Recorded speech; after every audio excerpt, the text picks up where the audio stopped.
Good evening, everyone. It's Melissa here, WTF, and today's episode is episode 16.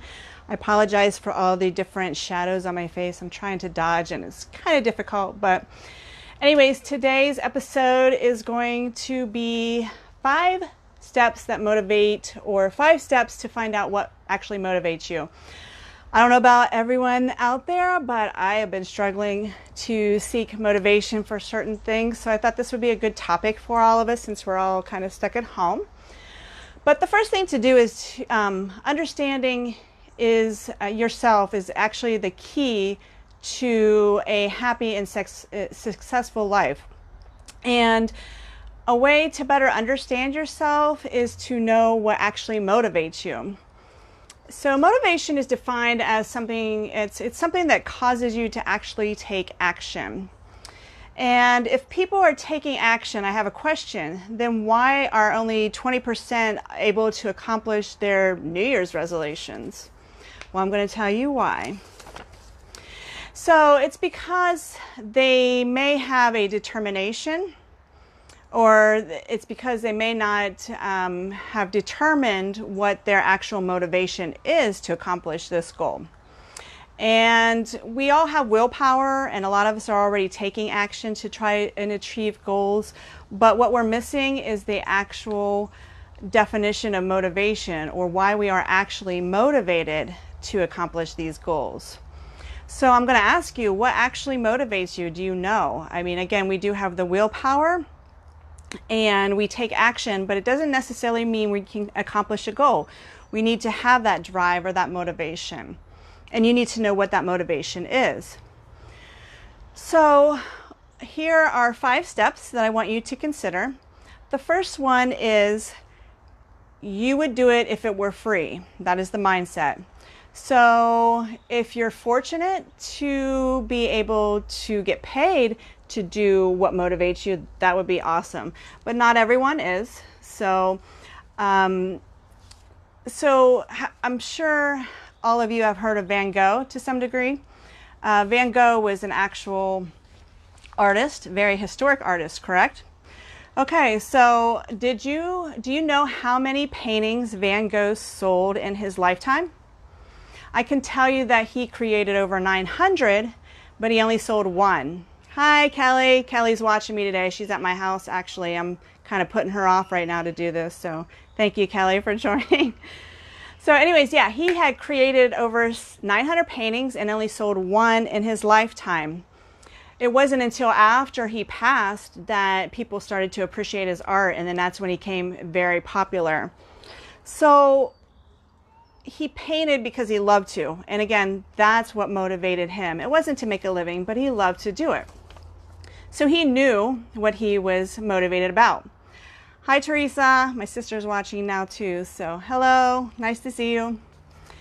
Number 2, if you're just now joining us, we're talking about 5 points to know or to ask yourself to motivate you. So Kelly Rella used to be my neighbor. She's saying, hey, love. I don't know how to react, so I'm sorry, multitasking. Anyways, so number 2 is, it's always on your mind. So if you go to bed thinking about something and you wake up thinking about that same thing, there's probably some motivation behind it. And this is kind of a challenge. What you could do, because this is a cue of motivation, is keep a notebook with you for several days and just write down all the ideas that you have or that come along throughout the day, and try and recognize those commonalities. And this might lead to a motivational aspiration of yours. Keep in mind that the activities... About me. Now my neighbor's coming out. Thanks, Jim. I have people over, so my apologies, and they're coming out to embarrass me. Anyways, so yeah, keep a notebook and learn to recognize these commonalities, because this is something that is there for you to motivate you. And then keep in mind the activities that you're constantly talking about when you're like around your friends and family, those kind of things, because those are also motivational pieces to keep in mind. So whatever topics you're talking about to your friends and family, those are something that are you're passionate about. So find the motivation and achieve those goals that you want behind those passions. Number 3, you get lost in learning. And this has been me recently because I've been learning a lot of technology and things like that, because I'm writing a course. I'm trying to put it out there for people to purchase, and then there's a funnel system that I have to write all these emails and then draft this course and then enter a payment method. So I'm like learning a lot of this, and this is I'm truly guilty in regards to getting lost in learning. So I have these activities and I'm learning about them and I lose track of time. And I mean, that's a perfect example that it's motivating me to do something. And it is true. It is a true sign of motivation. So the key to motivation is just, it's something that pushes you to actually take action. Number 4, you can list it in the most fulfilling times of your life. So a lot of people will self-reflect, and that's a good method to recognize what motivates you. You can name a time when you were actually most proud of yourself. This could be like a new job promotion or even getting a new job.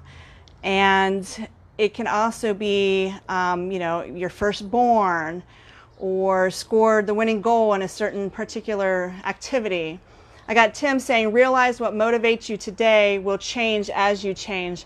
It's a very good point, Tim, because that's what I was going to say as a final thought. So you are truly right. So you have to keep evaluating what motivates you because of that specific purpose.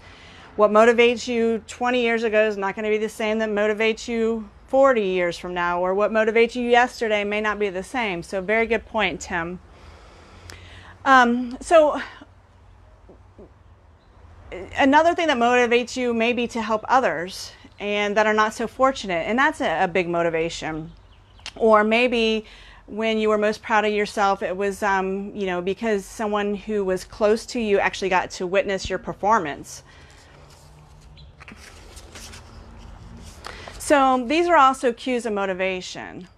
Again, you need to recognize the commonalities that you have, and then they will drive you and motivate you to perform.